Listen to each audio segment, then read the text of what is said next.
శ్రీ సాయి సచ్చరితం 12వ అధ్యాయం. శ్రీ సాయి లీలలు. కాకా మహాజని, దుమాల్ ప్లేడరు, నిమోన్కర్ భార్య, ములే శాస్త్రి, రామభక్తుడైన ఒక డాక్టరు మొదలైన వారి అనుభవములు చెప్తాము.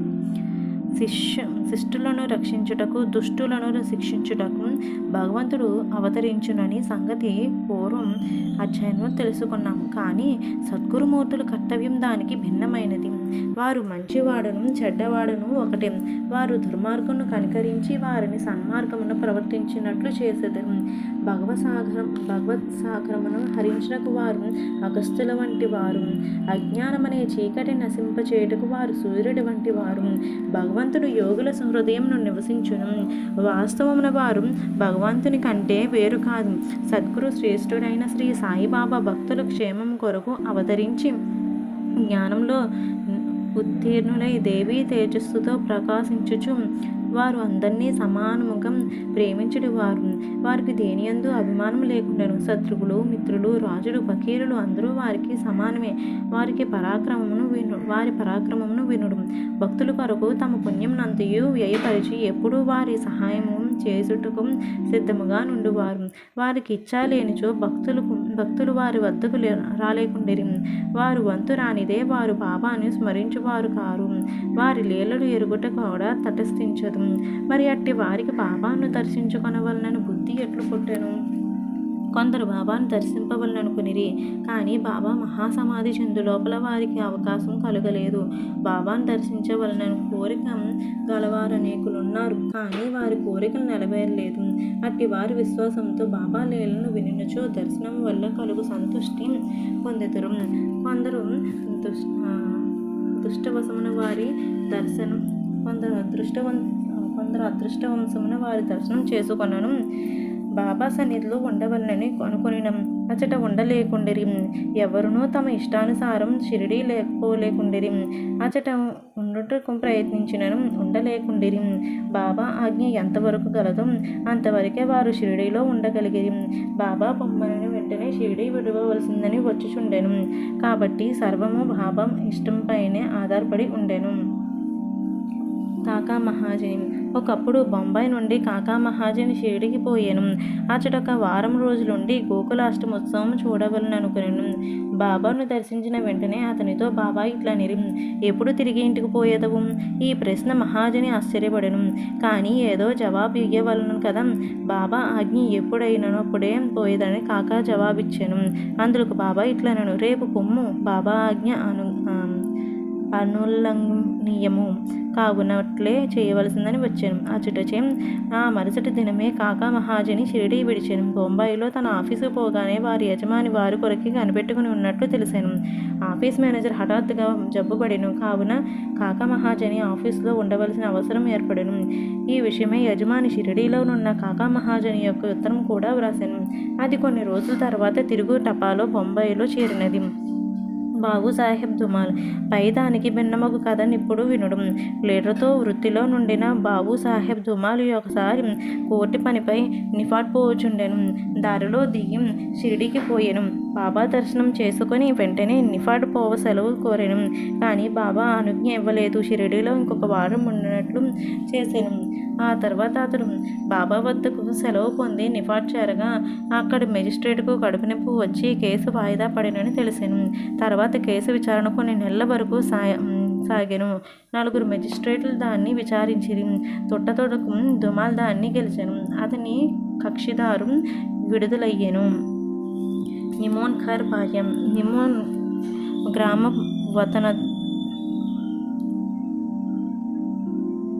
గ్రామ వతనదారును గౌరవ మెజిస్ట్రేట్ యగు నానాసాహెబ్ నిమోన్కర్ తన భార్యతో షిరిడీలో కొంతకాలం ఉండెను. ఆ దంపతులు తమ సమయమంతయు మసీదులో గడుపుచూ బాబా సేవ చేయుచుండిరి. బేలాపూర్లోనున్న వారి కుమారుడు జబ్బుపడినట్లు కబురు వచ్చెను.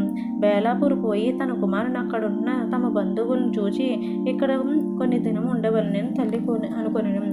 కానీ బేలాపూర్ పోయి ఆ మరుసటి దినమే షిరిడీ తిరిగి రావాలని భర్త చెప్పాను. ఆమె సందిగ్ధంలో పడెను. ఏమి చేయుటకు తోచలేదు. ఆమె దైవాధీనమే శ్రీ సాయినాథుడే ఆమెనప్పుడు ఆదుకొనెను. బేలాపూర్ పోవటకు ముందు ఆమె బాబా దర్శనంకై వెళ్ళాను. అప్పుడు బాబా సాటేవాడ ముందర నానాసాహెబ్ మొదలగు వారితో నుండెను. ఆమె బాబా వద్దకు పోయి సాష్టాంగ నమస్కారం చేసి బేలాపూర్లో పోటకు అనుమతిని నిమ్మని కోరాను. అప్పుడు బాబా ఆమెతో ఇట్లు చెప్పాను, వెళ్ళుము, ఆలస్యం చేయవద్దు, హాయిగా బేలాపూర్లో 4 రోజులు ఉండిరా, నీ బంధువులందరినీ చూచి నింపాదిగా షిరిడీకి రమ్ము. బాబా మాటలు ఎంత సమయానుకూలంగా నుండెను గమనించుడు. నిమోన్కర్ ఆదేశం బాబా ఆజ్ఞ రద్దు చేశాను. నాసిక్ నివాసియకు ములే శాస్త్రి పూర్వాచారపరుడైన బ్రాహ్మణుడు. నాసిక్ నివాసి. ఆయన షట్శాస్త్రం పారంగతుడు. జ్యోతిష్య సాముద్రిక శాస్త్రంలో తిట్ట. అతడు నాగపూర్కు చెందిన కోటీశ్వరుడు బాపూసాహెబ్ బూటిని కలుసుకున్నట్టుకు షిరిడీ వచ్చాను. బూటిని చూచిన పిదప బాబా దర్శనమై మసీదుకు పోయాను. బాబా తన డబ్బుతో మామిడి పండ్లు, కొన్ని పలహారపు వస్తువులను కొన్ని మసీదులో ఉన్న వారందరికీ పంచిపెట్టుచుండెను. మామిడి పండును బాబా యొక్క చిత్రమే విధముగా అన్ని వైపులా నొక్కిడివారు, తినువారు. ఆ పండును నోట పెట్టుకుని చప్పరించగానే రసమంతే నోట్లోనికి పోయి తొక్క టెంక మిగిలెడిది. అరటి పండు నడిచి గుజ్జును భక్తులకు పంచిపెట్టి తొక్కలు బాబా తమ వద్ద ఉంచుకొనివారు. ములేశాస్త్రి సాముద్రికం తెలిసిన వాడుగుటి పరీక్షించుటకై బాబాను చేయి చాచుడని అడిగాను. బాబా దానిని అసలు పట్టించుకొనక 4 అరటి పండ్లు అతని చేతిలో పెట్టిరి. తర్వాత అందరూ వాడ చేరిరి. ములేశాస్త్రి స్నానం చేసి మడిబట్టలు కట్టుకుని అగ్నిహోత్రంలో మొదలగువన్నీ ఆచరించుటకు మొదలెడెను. బాబా మామూలుగానే లెండి తోటకు బయలుదేరాను. మార్గమధ్యంలో బాబా హఠాత్తుగా గేరు ఎర్ర రంగు తయారగుచుండును, ఈనాడు కాషాయ వస్త్రం ధరించేదను అని అనెను. ఆ మాటలు ఎవ్వరికీ బోధపడలేదు. కొంతసేపటికి బాబా లెండి తోట నుంచి తిరిగి వచ్చాను. మధ్యాహ్న హారతి కొరకు సర్వం సిద్ధమయ్యాను. మధ్యాహ్న హారతి తనతో వచ్చేదరా అని మురే శాస్త్రిని బూటి అడిగాను. సాయంకాలం బాబా దర్శనం చేసుకుంటానని శాస్త్రి బదులు చెప్పాను. అంతలో బాబా తన ఆసనంపై కూర్చుండెను. భక్తులు వారికి నమస్కరించి హారతి ప్రారంభమయ్యను. బాబా నాసిక్ బ్రాహ్మణుడి వద్ద నుంచి దక్షిణ తెమ్మను. బూటి స్వయంగా దక్షిణ తెచ్చుటకై పోయాను. బాబా ఆజ్ఞ అతనికి చెప్పగానే అతడు ఆశ్చర్యపడను. తనలో తానిట్లు అనుకుని, నేను అగ్నిహోత్రిని, బాబా గొప్ప మహాత్ముడే కావచ్చును, కానీ నేను ఆయన ఆశ్రితుడనే కానీ వారికి నేను ఎందుకు దక్షిణ ఇయ్యవలను? సాయిబాబా అంతటి మహాత్ముడు బూటి వంటి సంపన్నుని ద్వారా దక్షిణ అడుగుటచి అతడు కాదనలేకపోయాను. తన అనుష్ఠానమును మధ్యలోనే ఆపి బూటీతో మసీదుకు బయలుదేరను. మడితోనున్న తాను మసీదులో అడిగిన మైలు పోడుపోదునని భావించి మసీదు బయటే దూరంగా నిలబడి బాబాపై పువ్వులు విసిరాను. హఠాత్తుగా బాబా స్థానంలో గతించిన తమ గురువును గోలస్వామి కూర్చుని ఉండెను. అతడు ఆశ్చర్యపోయాను. అది కళా నిజమా అని సందేహపడును. తనను తాను గిల్లుకొని మళ్ళీ చూచెదను. తాను పూర్తి జాగ్రత్తావస్థలోనే ఉన్నాడు. భ్రాంతి ఒకటకు వీలు లేదు. ఆయనచో ఏనాడో గతించిన తన గురువు చుటకెట్లు వచ్చాను.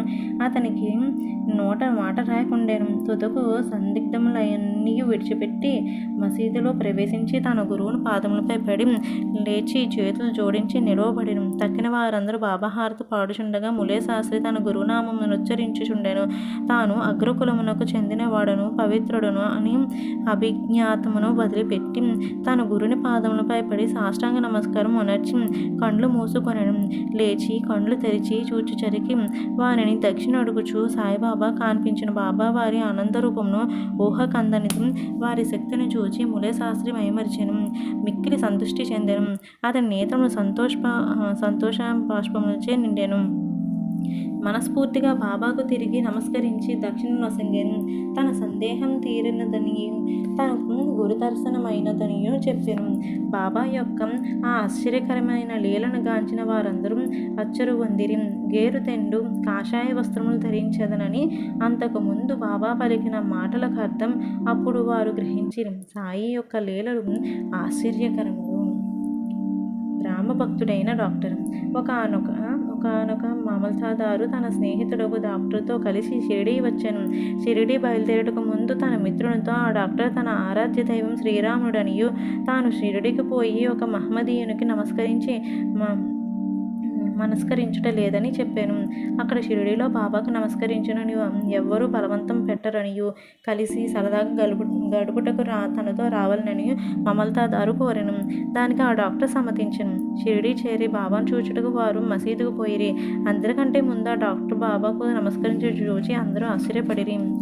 తన మనోనిశ్చయం మార్చుకొని ఒక మహమ్మదీయునికెట్లు నమస్కరించితవని అందరూ అడిగిరి. తన ఇష్టదైవమగు శ్రీరాముడు ఆ గద్దెపైన కూర్చున్నట్లు కనిపించానని వారి పాదములపై పడి సాష్టాంగ నమస్కారం మొనర్చితినని డాక్టర్ బదులిడెను. అతడు అట్లని తిరిగి చూడగా అక్కడ సాయిబాబానే కనిపించెను. ఏమీ తోచగా అతడు ఇది స్వప్నమేమి, వారు మహమ్మదీయులగుటనేమి, ఎట్లు వారు గొప్ప సంపన్నులై అవతార పురుషులని నుడివెడెను. ఆ మరుసటి దినమే డాక్టర్ ఏదో దీక్ష వహించి ఉపవాసం ఉండెను. బాబా తనను అనుగ్రహించు వరకు మసీదుకు పోనను నిశ్చయంతో మసీదుకు వెళ్ళుట మానెను. ఇట్లు 3 రోజులు గడిచెను. 4వ దినమున తన ప్రియ స్నేహితుడు ఒకడు కాందేశ్ నుండి రాగా వానితో కలిసి మసీదులో బాబా దర్శనముకే తప్పక మసీదుకు పోవలసి వచ్చెను. బాబాకు నమస్కరించగానే బాబా అతనితో ఎవరైనా వచ్చి నిన్ను ఇక్కడికి రమ్మని పిలిచితిరా, ఏమీ ఇట్లు ఉచితవి అని ప్రశ్నించాను. ఆ ప్రశ్నకు డాక్టర్ మనస్సును కదిలించెను. ఆనాటి రాత్రియే నిద్రలో అతనికి గొప్ప ఆధ్యాత్మిక అనుభూతి కలిగి అనిర్వచనీయమైన ఆనందాన్ని అనుభవించెను. ఆ తర్వాత అతడు తన ఊరికి పోయినను. ఆ అనంత అనుభూతి 15 దినముల వరకు అట్లనే ఉండెను. ఆ ప్రకారంగా అతనికి సాయిబాబా యందు భక్తి అనేక రెట్లు వృద్ధి పొందెను. పై కథల ద్వారా ముఖ్యముగా ములే శాస్త్రి కథ వలన నేర్చుకున్న నీతి మనము మన గురువునందే అనన్యమైన నిశ్చల విశ్వాసం ఉంచవలను. వచ్చే అధ్యాయంలో మరికొన్ని సాయి లీలలు చెప్పెదను. 12వ అధ్యాయం సంపూర్ణం.